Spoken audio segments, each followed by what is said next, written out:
सलाहुद्दीन अयूबी सुबह की नमाज पढ़कर फारग हुआ ही था कि दरबान ने इत्तला दी कि अली बिन सुफियान आया है। सुल्तान दौड़कर बाहर निकला। उसके मुंह से अली बिन सुफियान के सलाम के जवाब से पहले ये अल्फाज निकले, उधर की क्या खबर है, अभी तक खैरियत है? अली बिन सुफियान ने जवाब दिया, मगर सूडानी लश्कर में बेइत्मीनानी बढ़ती जा रही है। मैंने उस लश्कर में अपने जो मुखबर छोड़े थे उनकी इत्तलाओं से पता चलता है कि उनके किसी एक भी कमानदार ने क़यादत संभाल ली तो बगावत हो जाएगी। सलाहुद्दीन अयूबी उसे अपने खैमे में ले गया। अली बिन सुफियान कह रहा था, नाजी और उसके सरकर्दा सालारों को तो हमने खत्म कर दिया है, लेकिन वो मिस्री फौज के खिलाफ सूडानियों में नफरत का जो जहर फैला गए थे उसका असर जरा बर कम नहीं हुआ। उनकी बेइत्मीनानी की दूसरी वजह उनके सलारों की गुमशुदगी है। मैंने अपने मुखबरों की जुबानी ये खबर मशहूर करा दी है कि उनके सलार बाहिरा रूम के महाज पर गए हुए हैं, मगर अमीर मोहतरम, मुझे शक होता है कि सूडानियों में शकूक और शुबहात पाए जाते हैं, जैसे उन्हें इल्म हो गया है कि उनके सालारों को कैद कर लिया गया है और मार भी दिया गया है। अगर बगावत हो गई तो मिस्र में हमारे जो दस्ते हैं वो उसे दबा सकेंगे? सलाहुद्दीन अयूबी ने पूछा, क्या वो 50,000 तजर्बाकार फौज का मुकाबला कर सकेंगे? मुझे शक है। मुझे यकीन है कि हमारी कलील फौज सूडानियों का मुकाबला नहीं कर सकेगी। अली बिन सुफियान ने कहा, मैं इसका बंदोबस्त कर आया हूँ। मैंने आली मकाम नूरुद्दीन जंगी की तरफ से 2 तेज रफ्तार कासिद भेज दिए हैं। मैंने पैगाम भेजा है कि मिस्र में बगावत की फिजा पैदा हो रही है और हमने जो फौज तैयार की है वो थोड़ी है और इसमें से आधी फौज महाज पर है। मतवक्के बगावत को दबाने के लिए हमें कुमक भेजी जाए। मुझे उधर से कुमक की उम्मीद कम है। सुल्तान अयूबी ने कहा, परसों एक कासिद ये खबर लाया था कि जंगी ने फ्रैंकों पर हमला कर दिया है।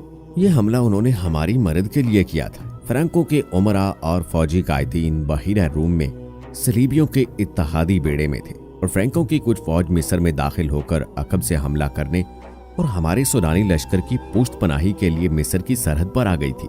मोहतरम जंगी ने उनके मुल्क पर हमला करके उनके सारे मंसूबे को एक ही वार में बर्बाद कर दिया है और शाही फ्रैंक के बहुत से इलाके पर कब्जा कर लिया है। उन्होंने सलीबियों से कुछ रकम भी वसूल की है। सलाहुद्दीन अयूबी खैमे के अंदर टहलने लगा। जज्बाती लहजे में बोला, सुल्तान जंगी के कासिद की जुबानी वहां के कुछ ऐसे हालात मालूम हुए हैं जिन्होंने मुझे परेशान कर रखा है। क्या आप सलीबी उधर यलगार करेंगे? अली बिन सुफियान ने पूछा। मुझे सलीबियों की यलगार की जरा भी परवाह नहीं, सुल्तान अयूबी ने जवाब दिया। परेशानी ये है कि कुफार की यलगार को रोकने वाले शराब के मटकों में डूब गए हैं। इस्लाम के किले के पासबान हरम में कैद हो गए हैं। औरत की जुल्फों ने उन्हें पाबाई जंजीर कर दिया है। अली चाचा, अज़दुद्दीन शेर को इस्लाम की तारीख कभी फरामोश नहीं कर सकेगी। काश वो आज जिंदा होते। मैदाने जंग में मुझे वही लाए थे। हमने दस्ते की कमान की है। मैं उनके साथ सलीबियों के मुहासरे में 3 महीने रहा। मुझे शेरे को हमेशा सबक दिया करते थे कि घबराहट और खौफ से बचना, ताइदे इज्जी और रज़ा इलाही का कायल रहना और इस्लाम का अलम बुलंद रखना। मैं शेरे कोह की कमान में मिस्रियों और सलीबियों के मुश्तरक फौज के खिलाफ भी लड़ा हूँ। सिकंदरिया में मुहासरे में रहा हूँ। शिकस्त मेरे सर पर आ गई थी। मेरे मुट्ठी भर अस्करी बद्दिल होते जा रहे थे। मैंने किस तरह उनके हौसले और जज्बे तरोताज़ा रखे ये मेरा खुदा ही बेहतर जानता है। ताकि चाचा शेरे कोह ने हमलावर होकर मुहासरा तोड़ा। तुम ये कहानी अच्छी तरह जानते हो। ईमान फरोशों ने कुफार के साथ मिलकर हमारे लिए कैसे कैसे तूफान खड़े किए, मगर मैं घबराया नहीं, दिल नहीं छोड़ा। मुझे सब कुछ याद है सुल्तान, अली बिन सुफियान ने कहा। इस कदर मार्का आराइयों और कत्लो गारत के बाद तवक्को थी कि मिस्री राह रास्त पर आ जाएंगे, मगर एक गद्दार मरता है तो एक और उसकी जगह ले लेता है। मेरा मुशाहिदा ये है कि गद्दार कमजोर खिलाफत की पैदावार होते हैं। अगर फातमी खिलाफत हरम में गुम ना होती तो आज आप सलीबियों से यूरोप में लड़ रहे होते, मगर हमारे गद्दार भाई उन्हें सल्तनत इस्लामिया से बाहर नहीं जाने दे रहे। जब बादशाह ऐशो इशरत में पड़ जाएं तो रियाया में से कुछ भी लोग बादशाही के ख्वाब देखने लगते हैं। वो कुफार की ताकत और मदद हासिल करते हैं। ईमान फरोशी में वो इस कदर अंधे हो जाते हैं कि कुफार के अजाइम और अपनी बेटियों की इस्मतों तक को भुला देते हैं। मुझे हमेशा इन्हीं लोगों से डर आता है। सलाहुद्दीन अयूबी ने कहा, अल्लाह ना करे इस्लाम का नाम जब भी डूबा मुसलमानों के हाथों से डूबेगा। हमारी तारीख गद्दारों की तारीख बनती जा रही है। ये रुझान बता रहा है कि एक रोज मुसलमान जो बराए नाम मुसलमान होंगे अपनी सरजमीन कुफार के हवाले कर देंगे। अगर इस्लाम कहीं जिंदा रहा तो वहां मस्जिदें कम और कहबा खाने ज्यादा होंगे। हमारी बेटियां सलीबियों की तरह बाल खुले छोड़कर बेहया हो जाएंगी। कुफार उन्हें इसी रास्ते पर डाल रहे हैं, बल्कि डाल चुके हैं। अब मिस्र से फिर वही तूफान उठ रहा है। अली, तुम अपने महकमे को और मजबूत और वसी कर लो। मैंने अपने रफीकों से कह दिया है कि दुश्मन के इलाकों में जाकर शबखून मारने और खबरें लाने के लिए तनोमंद और ज़हीन जवानों का इंतखाब करो। सलीबी इस महाज को मजबूत और पुरअसर बना रहे हैं। तुम फौरी तौर पर जासूसी करो, जंग की तैयारी करो। फौरी तौर पर करने वाला काम यह है कि समंदर से कई एक सलीबी बच निकले हैं। उनमें ज्यादातर जख्मी हैं और जो जख्मी नहीं वो कई कई दिन समंदर में डूबने और तैरने की वजह से जख्मियों से बदतर है। इन सब का इलाज मुआवजा हो रहा है। मैंने सबको देखा है, तुम भी उन्हें देख लो और अपनी जरूरत के मुताबिक उनसे मालूमात हासिल करो। सुल्तान अयूबी ने दरबान को बुलाकर नाश्ते के लिए कहा और अली बिन सुफियान से कहा, कल कुछ जख्मी और कुछ भली लड़कियां मेरे सामने लाई गई थी। चेतो समंदर से निकले हुए कैदी हैं। उनमें एक पर मुझे शक है कि वो सिपाही नहीं, रुतबे और ओहदे वाला आदमी है। सबसे पहले उसे मिलो। 5 ताजर 7 ईसाई लड़कियों को साथ लाए थे। उसने अली बिन सुफियान को लड़कियों के मुतल्लिक वही कुछ बताया जो ताजरों ने बताया था। सुल्तान अयूबी ने कहा, मैंने लड़कियों को दरअसल हिरासत में लिया है, लेकिन उन्हें बताया है कि मैं उन्हें पनाह में ले रहा हूँ। लड़कियों का ये कहना है कि वो गरीब घरानों की लड़कियां हैं और फिर उनका ये बयान कि उन्हें एक जलते हुए जहाज में से कश्ती में बिठाकर समंदर में उतारा गया और कश्ती उन्हें साहिल पर ले आई, मुझे शकूक में डाल रहा है। मैंने उन्हें अलग खैमे में रखा है और संतरी खड़ा कर दिया है। तुम नाश्ते के फौरन बाद उस कैदी और उन लड़कियों को देखो। आखिर में सलाहुद्दीन अयूबी ने मुस्कुराकर कहा, कल दिन के वक्त साहिल पर टहलते हुए मुझ पर एक तीर चलाया गया था जो मेरे पांव के दरमियान रेत में लगा। उसने तीर अली बिन सुफियान को देकर कहा, इलाका चटानी था। मुहाफिज तलाश और ताकुब के लिए बहुत दौड़े मगर उन्हें कोई तीर अंदाज नजर नहीं आया। इस इलाके से उन्हें ये 5 ताजर मिले जिन्हें मुहाफिज मेरे पास ले आए। उन्होंने ये 7 लड़कियां भी मेरे हवाले की और चले गए। और वो चले गए? अली बिन सुफियान ने हैरत से कहा, आपने उन्हें जाने की इजाजत दे दी? मुहाफिजों ने उनके सामान की तलाशी ली थी। सलाहुद्दीन अयूबी ने कहा, उनसे ऐसी कोई चीज बरामद नहीं हुई जिससे उन पर शक होता। अली बिन सुफियान तीर को गौर से देखता रहा और बोला, सुल्तान और सराग रसां की नजर में बड़ा फर्क होता है। मैं सबसे पहले इन ताजरों को पकड़ने की कोशिश करूंगा। अली बिन सुफियान सलाहुद्दीन अयूबी के खैमे से बाहर निकला तो दरबान ने उसे कहा, यह कमानदार इत्तला लाया है कि कल 7 ईसाई लड़कियां कैद में आई थी, उनमें से एक लापता है। क्या सुल्तान को यह इत्तला देना जरूरी है? ये कोई अहम वाकया तो नहीं कि सुल्तान को परेशान किया जाए? अली बिन सुफियान गहरी सोच में पड़ गया। कमानदार जो इत्तला देने आया था उसने अली बिन सुफियान के करीब आकर आहिस्ता से कहा, एक ईसाई लड़की का लापता हो जाना तो इतना अहम वाकया नहीं, मगर अहम यह है कि फखरुल मिस्री नाम का कमानदार भी रात से लापता है।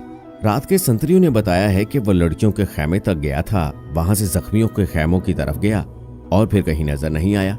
रात वो गश्त पर निकला था। अली बिन सुफियान ने जरा सोचकर कहा, ये इत्तला सुल्तान तक अभी न जाए। रात के उस वक्त के तमाम संतरियों को इकट्ठा करो जब फखर गश्त पर निकला था। उसने सुल्तान अयूबी के मुहाफिज दस्ते के कमानदार से कहा कि कल सुल्तान के साथ जो मुहाफिज साहिल तक गए थे उन्हें लाओ। वो वहीं थे। चारों सामने आ गए तो अली बिन सुफियान ने उन्हें कहा, कल जहां तुमने ताजरों और लड़कियों को देखा था वहां फौरन पहुंचो। अगर वो ताजर अभी तक वहीं हैं तो उन्हें हिरासत में ले लो और वहीं मेरा इंतजार करो, और अगर जा चुके हों तो फौरन वापस आओ। मुहाफिज रवाना हो गए तो अली बिन सुफियान लड़कियों के खैमे तक गया। 6 लड़कियां बाहर बैठी थीं और संतरी खड़ा था। अली ने लड़कियों को अपने सामने खड़ा करके अरबी जुबान में पूछा, 7वीं लड़की कहाँ है? लड़कियों ने एक दूसरी के मुंह की तरफ देखा और सर हिलाए। अली बिन सुफियान ने कहा, तुम सब हमारी जुबान समझती हो? लड़कियां उसे हैरान सा होकर देखती रही। अली उनके चेहरों और डील डोल से शक में पड़ गया था। वो लड़कियों के पीछे जा खड़ा हुआ और अरबी जुबान में कहा, इन लड़कियों के कपड़े उतार कर नंगा कर दो और 12 वैश्य किस्म के सिपाही बुला लो। तमाम लड़कियां बिदक कर पीछे को मुड़ी। 2-3 ने बायक वक्त बोलना शुरू कर दिया। वो अरबी जुबान बोल रही थी। लड़कियों के साथ तुम ऐसा सलूक नहीं कर सकते। एक ने कहा, हम तुम्हारे खिलाफ नहीं लड़े। अली बिन सुफियान की हंसी निकल गई। उसने कहा, मैं तुम्हारे साथ बहुत अच्छा सलूक करूंगा। तुमने जिस तरह एक ही धमकी से अरबी बोलनी शुरू कर दी है, अब बगैर किसी धमकी के ये बता दो कि 7वीं लड़की कहाँ है। सबने नाइल्मी का इजहार किया। अली ने कहा, मैं इस सवाल का जवाब लेकर रहूंगा। तुमने सुल्तान पर जाहिर किया है कि तुम हमारी जुबान नहीं जानती। अब तुम हमारी जुबान हमारी तरह बोल रही हो, क्या मैं तुम्हें छोड़ दूंगा? उसने संतरी से कहा, इन्हें खैमे के अंदर बैठा दो। रात के संतरी आ गए थे। फखरुल मिस्री के गश्त के वक्त की संतरियों से अली बिन सुफियान ने पूछगुछ की। आखिर लड़कियों के खैमे वाली संतरी ने बताया कि फखर रात उसे यहाँ खड़ा करके जख्मियों के खैमों की तरफ गया था। थोड़ी देर बाद उसकी आवाज सुनाई दी, कौन हो तुम, नीचे आओ। संतरी ने उधर देखा तो अंधेरे में उसे कुछ भी नजर न आया। सामने मट्टी के टीले पर उसे एक आदमी का साया नजर आया और वो साया वहीं गायब हो गया। अली बिन सुफियान फौरन वहां गया। यह टीला साहिल के करीब था। उसकी मट्टी रेतली थी। एक जगह से साफ पता चल रहा था कि वहां कोई ऊपर गया है। वहां जमीन पर 2 किस्म के पांव के निशान थे। एक निशान तो मर्द का था जिसने फौजियों वाला जूता पहन रखा था। दूसरा निशान छोटे जूते का था और जनाना लगता था। जमीन कच्ची और रेतली थी। जनाना निशान जिधर से आया था अली बिन सुफियान उधर को चल पड़ा। यह निशान उसे उस खैमे तक ले गया जहां मूबी रॉबिन से मिली थी। उसने खैमे का पर्दा उठाया और अंदर चला गया। उसके चेहरा शनास निगाहों ने जख्मी कैदियों को देखा। सबके चेहरे भांपे। रॉबिन बैठा हुआ था। उसने अली बिन सुफियान को देखा और फौरन ही कराहने लगा, जैसे उसे दर्द का अचानक दौरा पड़ा हो। अली ने उसे कंधे से पकड़कर उठा लिया और खैमे से बाहर ले गया। उससे पूछा, रात को एक कैदी लड़की इस खैमे में आई थी, क्यों आई थी? रॉबिन उसे ऐसी नजरों से देखने लगा जिनमें हैरत थी और ऐसा तासुर भी जैसे वो कुछ समझा ही ना हो। अली बिन सुफियान ने उसे आहिस्ता से कहा, तुम मेरी जुबान समझते हो दोस्त? मैं तुम्हारी जुबान समझता हूँ, बोल सकता हूँ, लेकिन तुम्हें मेरी जुबान में जवाब देना होगा। रॉबिन उसका मुंह देखता रहा। अली ने संतरी से कहा, इसे खैमे से बाहर रखो। अली बिन सुफियान खैमे के अंदर चला गया और कैदियों से उनकी जुबान में पूछा, रात को लड़की इस खैमे में कितनी देर रही थी? अपने आप को अजियत में ना डालो। सब चुप रहे, मगर एक और धमकी से एक जख्मी ने बता दिया कि लड़की खैमे में आई थी और रॉबिन के पास बैठी या लेटी रही थी। ये जख्मी समंदर से जलते जहाज से कूदा था। उसने आग का भी और पानी का भी कहर देखा था। वो इतना जख्मी नहीं था जितना खौफजदा था। वो किसी और मुसीबत में पड़ने के लिए तैयार नहीं था। उसने बताया कि उसे ये मालूम नहीं कि रॉबिन और लड़की के दरमियान क्या बातें हुई और लड़की कौन थी। उसे ये भी मालूम नहीं था कि रॉबिन का ओहदा क्या है। वो उसके सिर्फ नाम से वाकिफ था। उसने ये भी बता दिया कि रॉबिन इस कैंप में आने तक बिल्कुल तंदुरुस्त था। यहाँ आकर वो इस तरह कराहने लगा जैसे उसे अचानक किसी बीमारी का दौरा पड़ गया हो। अली बिन सुफियान एक मुहाफिज की रहनुमाई में उन 5 आदमियों को देखने चला गया जो ताजरों के बहरूप में कुछ दूर खैमाजन थे। मुहाफिजों ने उन्हें अलग बैठा रखा था। अली को उन्होंने पहले इत्तला ये दी कि उनके पास कुल 2 ऊंट थे, मगर आज एक ही है। यही इशारा काफी था। वो इस सवाल का कोई तसल्ली बख्श जवाब ना दे सके कि दूसरा ऊंट कहाँ है। दूसरे ऊंट के पांव के निशान मिल गए। अली बिन सुफियान ने उन्हें कहा, तुम्हारा जुर्म मामूली चोरी चकारी नहीं है, तुम एक पूरी सल्तनत और उसके तमाम तराबादी के लिए खतरा हो, इसलिए मैं तुम पर जरा भर रहम नहीं करूंगा। क्या तुम ताजर हो? हाँ, सब ने सर हिलाकर कहा, हम ताजर हैं जनाब, हम बेगुनाह हैं। अली बिन सुफियान ने कहा, अपने हाथों की उल्टी तरफ मेरे सामने करो। 5 ने हाथ उल्टे करके आगे कर दिए। अली ने सबके बाएं हाथ को अंगूठे और शहादत की उंगली की दरमियान जगह को देखा और एक आदमी को कलाई से पकड़कर घसीट लिया। उसे कहा, कमान और तुर्कश कहाँ छुपा रखी है? उस आदमी ने मासूम बनने की बहुत कोशिश की। अली ने सुल्तान अयूबी के एक मुहाफिज को अपने पास बुलाकर उसके बाएं हाथ की उल्टी तरफ उसे दिखाई। उसके अंगूठे की उल्टी तरफ उस जगह जहां अंगूठा हथेली के साथ मिलता है, यानी जहां जोड़ होता है, वहां एक निशान था। ऐसा निशान उस आदमी के अंगूठे के जोड़ पर भी था। अली ने उसे अपने मुहाफिज के मुतालिक बताया, ये सुल्तान अयूबी का बेहतरीन तीरंदाज है और ये निशान उसका सबूत है कि ये तीरंदाज है। उसके अंगूठे की उल्टी तरफ एक मध्यम सा निशान था, जैसे वहां बार बार कोई चीज रगड़ी जाती रही हो। ये तीरों के रगड़ने के निशान थे। तीर दाएं हाथ से पकड़ा जाता है, कमान बाएं हाथ से पकड़ी जाती है। तीर का अगला हिस्सा बाएं हाथ के अंगूठे पर होता है और जब तीर कमान से निकलता है तो अंगूठे पर रगड़ खाता है। ऐसा निशान हर एक तीरंदाज के हाथ में होता है। अली बिन सुफियान ने उसे कहा, इन 5 में तुम अकेले तीरंदाज हो, कमान और तुर्कश कहाँ है? 5 चुप रहे। अली ने उन 5 में से एक को पकड़कर मुहाफिजों से कहा, इसको उस दरख्त के साथ बांध दो। उसे खजूर के दरख्त के साथ खड़ा करके बांध दिया गया। अली ने अपने तीरंदाज के कान में कुछ कहा।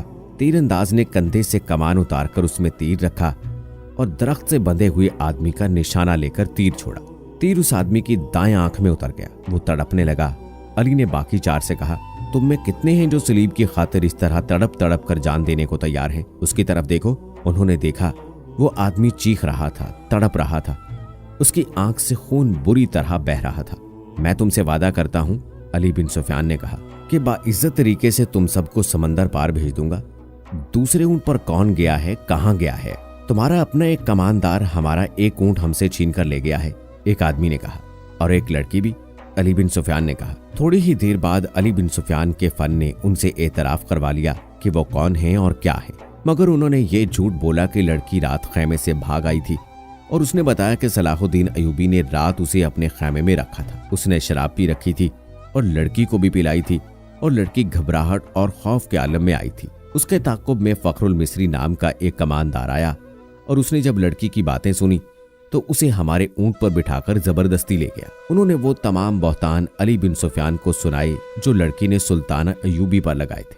अली ने मुस्कुराकर कहा, तुम 5 तरबियत याफ्ता अस्करी और तीरंदाज और एक आदमी तुमसे लड़की भी ले गया और ऊंट भी। उसने उन्हीं की निशानदही पर जमीन में दबाई हुई कमान और तरकश भी निकलवा ली। इन चारों को खैमा गाह में भिजवा दिया गया। 5वां आदमी तड़प तड़प कर मर चुका था। ऊंट के पांव के निशान साफ नजर आ रहे थे।